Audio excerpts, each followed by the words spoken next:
Bonsoir à tous, soyez les bienvenus sur Maritima TV. Voici tout de suite le journal de ce mercredi 17 juillet. Une large place consacrée au sport dans cette édition à 9 jours de l'ouverture des Jeux Olympiques. Après la ministre des Sports, la maire de Paris a tenu sa promesse. Accompagnée de Tony Estanguet, le patron de Paris 2024, Anne Hidalgo a plongé et nagé dans la Seine ce matin au niveau du pont Marie dans le centre de la capitale. Rendez la digue. Retour sur notre territoire à Marseille. Les collectifs continuent de se mobiliser. Les libres nageurs ont prévu de prendre la mer ce vendredi. Une énième action pour réclamer l'ouverture totale de la digue du large au public. Le collectif vous propose d'ailleurs de vous embarquer sur des navettes maritimes à partir de 11h30 au Vieux-Port. Direction l'Estac et plus précisément l'espace Mistral où d'autres associations de Marseille seront présentes. Faire nager des femmes qui n'ont jamais mis un pied dans l'eau au prestigieux Cercle des nageurs de Marseille. C'est le défi que s'est lancé l'association Marseille Capitale de la Mer. Un reportage d'Ethan Bocage. Pour les premières brasses de leur vie, pendant une semaine, une dizaine de femmes ont la chance de s'entraîner dans le même bassin que Florent Manodou, champion olympique. Marie-Dominique Champlois, cofondatrice et directrice générale de Marseille Capitale de la Mer, nous explique leur motivation. Elles sont très volontaires, elles ont très envie d'apprendre à nager. On en a 2 qui ont plus de 70 ans. Je pense qu'il y a un moment où quand on décide d'y aller, on y va. Alors oui, on sent parfois, elles ont un peu d'appréhension. Mais je crois qu'elles sont très très heureuses d'être là. Il y a beaucoup de solidarité entre elles, elles se soutiennent. Chacune valorise les progrès de l'autre, donc je pense que c'est une belle expérience pour elles. Si certaines n'ont jamais mis les pieds dans l'eau, d'autres ont subi des traumatismes qui les ont éloignés de la mer. C'est le cas de la doyenne du groupe, Daniel. Mon fils, il a un bateau et je veux nager avec lui de son bateau. Je veux plonger de son bateau. Enfin, plonger, c'est un bien grand mot. Descendre à l'échelle. Encadrés par des maîtres nageurs, le groupe s'initie à la nage pendant 1 heure. L'échauffement leur permet de réviser les gestes dans le vide avant de les tester dans le bassin. Aline Do, maître nageuse au cercle depuis 17 ans, nous détaille les spécificités de coacher un groupe comme celui-ci. Donc parfois on se met dans l'eau avec elles, mais là, vu qu'elles sont nombreuses, je ne peux pas. Et ça les aide, elles procèdent par mimétisme, donc elles reproduisent un petit peu. Donc ça les met en confiance, elles reproduisent un petit peu ce qu'on fait. Les néo-nageuses participent également chaque après-midi à des actions de sensibilisation autour de la mer. Pensez aquagym à Martigues. On reste dans l'eau. Le service des sports de la ville organise des séances de balade aquatique et de renforcement musculaire pendant la saison estivale sur la plage de Ferrières. Pour ados, adultes, ça se passe le matin dès 9h. Il y a 2 créneaux qui sont proposés et c'est gratuit. Un numéro pour vous inscrire qui s'affiche sur votre écran. On passe au football, dernier match de préparation pour l'équipe de France Espoir avant les JO. Les Bleuets affrontent ce soir le Japon au stade Mayol à Toulon, aux côtés du milieu de terrain Enzo Millo. Thierry Henry s'est exprimé en conférence de presse avant l'entraînement de veille de match. Objectif principal, ne rien négliger, vous allez l'entendre. L'occasion surtout d'en savoir plus sur le système de jeu au micro de Mathis Muru. On a pensé à ce schéma-là par rapport aux joueurs qu'on avait, ça a marché.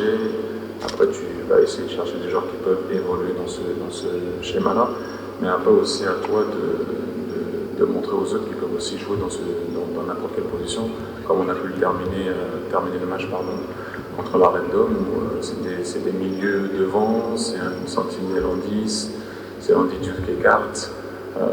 Donc voilà, peu importe. Les gars savent ce qu'ils ont à faire. Et oui, encore une fois, on peut ne pas marquer, on va peut-être certainement prendre des buts, mais c'est notre façon de jouer, c'est notre système. Personne ne néglige rien du tout ici. Personne. Ni moi, ni eux. Et si jamais ça leur arrive, déjà ça n'arrivera pas. On peut peut-être perdre, ça peut arriver, mais négliger pas, non, c'est pas le style de la maison. On sait très bien qu'on aura un adversaire coriace demain, croyez-moi. Ça va pas être évident. Ça joue au ballon. Ça se met bien entre les lignes, ça redouble les passes, ça se projette vers l'avant. Il y a vraiment un système de jeu assez clair. Donc c'est quelque chose, encore une fois, qu'on avait bien ciblé. Le Paraguay, c'est assez agressif, ça vient presser. la Red Bull aussi a voulu presser pendant tout le match. Mais les Japonais, c'est un style différent, donc on verra bien sûr comment on va pouvoir gérer ça, mais non, on est négligé. France Espoir Japon, le coup d'envoi sera donné donc à 21h ce soir au stade Mayol à Toulon. C'est en quelque sorte la dernière répétition avant le France Olympique États-Unis, match qui se jouera le 24 juillet prochain au Vélodrome.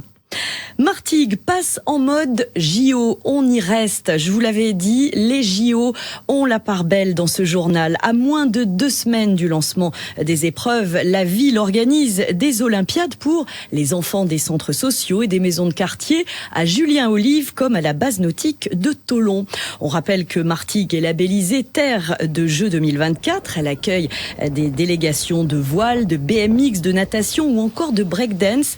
Pendant 3 jours, les enfants vont pouvoir profiter de l'effet JO pour tester de nouvelles activités. Une aubaine, c'est ce que nous raconte Cyrielle Blazikowski dans son reportage. Basket, voile, escalade, athlétisme, lutte, il y a de quoi s'occuper pendant ces 3 jours d'Olympiade. Une occasion pour la ville de Martigues de mettre les Jeux Olympiques à l'honneur. Les précisions de Maxime Bargès de l'Office municipal des sports de la ville de Martigues. Alors, principalement, on est sur une année olympique en 2024. On sait que là, ça va démarrer, c'est le 26 juillet, je crois, l'ouverture. Et nous, avec la ville, on a voulu essayer de marquer le coup. Marquer le coup, oui, mais autant en faire profiter les enfants. Cette initiative de la ville réunit près de 380 petits martégots. C'est des activités qu'ils n'ont pas forcément l'habitude de faire par rapport à la tranche d'âge aussi. Là, ils ont fait de l'optimisme tout à l'heure là, avec les 6-8 ans. Et après, pour les 9-11 et les 12-14, ils pourront faire du kayak et du paddle. Donc c'est quand même assez intéressant.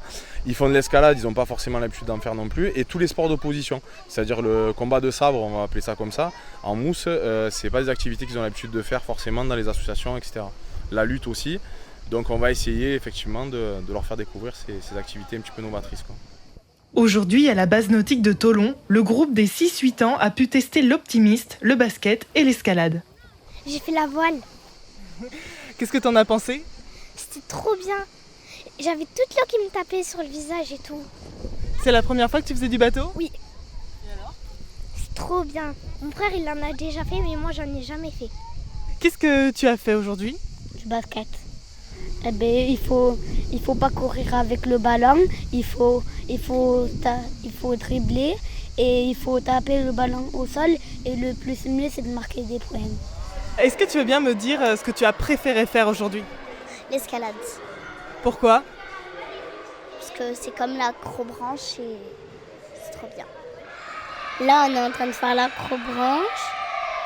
Après on avait fait... comment ça s'appelle ? Oui, la voile.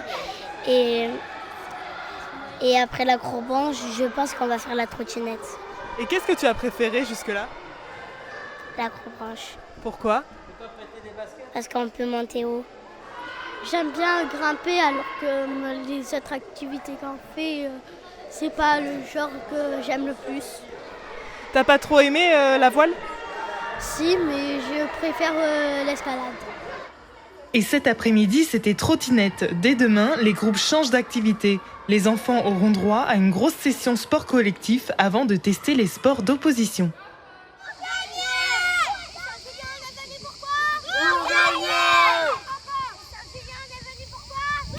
Et parce que ça reste une compétition, remise des récompenses de ces Olympiades, ce vendredi, ce sera à 16h à Julien-Olive.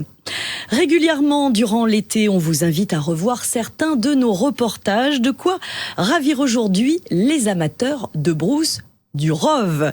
Retour en février, la saison venait tout juste de commencer. Ce fromage élaboré uniquement avec du lait entier de chèvre de la race du Rove est très apprécié par les connaisseurs de notre territoire. Seulement 8 éleveurs fromagers peuvent revendiquer l'appartenance à l'appellation d'origine protégée de la brousse du Rove. Et justement, on vous emmène chez l'un d'entre eux à la fermette de la Croix d'Estrine pour découvrir comment se fabrique ce fromage rare et si recherché.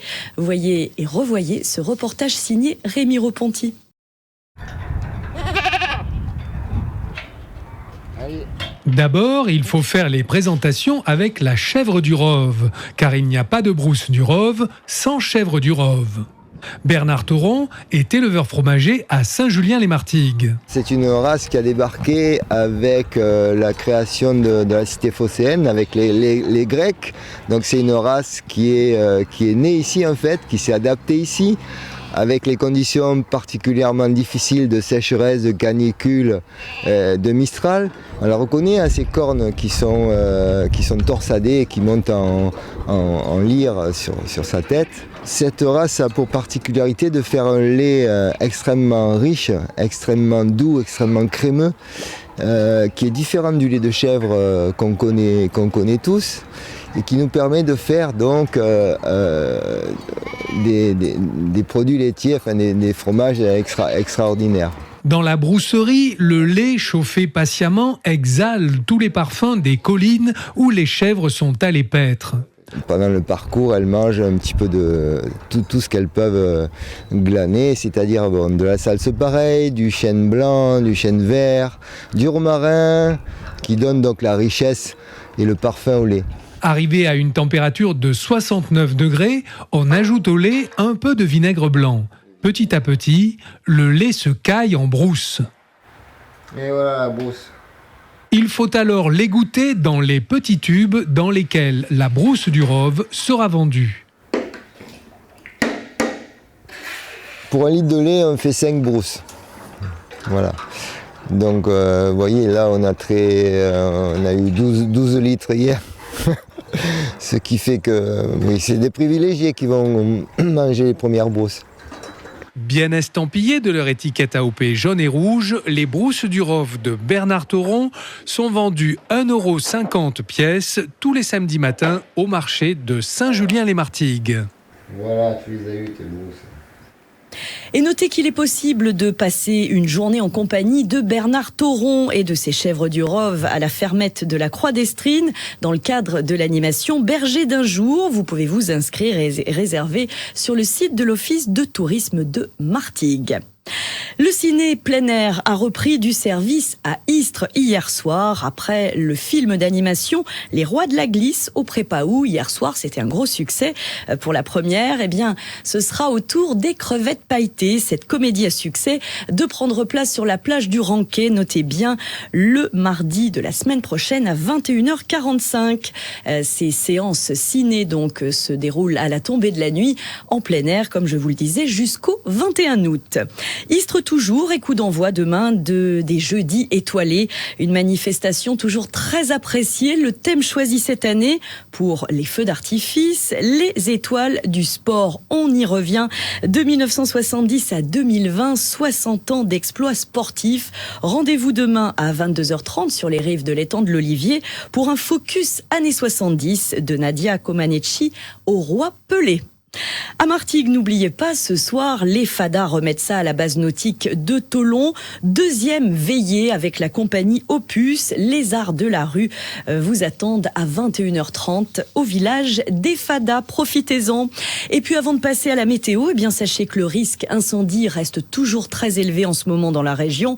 Pour preuve, aujourd'hui, un feu s'est déclaré à proximité d'Arles, un feu de champ dans une exploitation agricole qui a nécessité l'intervention d'une cinquantaine de pompiers, des casernes de la Montagnette, Arles et Tarascon. 2 hectares ont été parcourus. Le feu a été éteint. Une fois de plus, donc, la vigilance s'impose. C'est le moment de se quitter. Merci beaucoup d'avoir suivi cette édition. On se retrouve demain, même heure, même endroit. Et restez bien avec nous pour la suite du programme. Escape Game géant à Fos, c'est On a testé pour vous. À demain.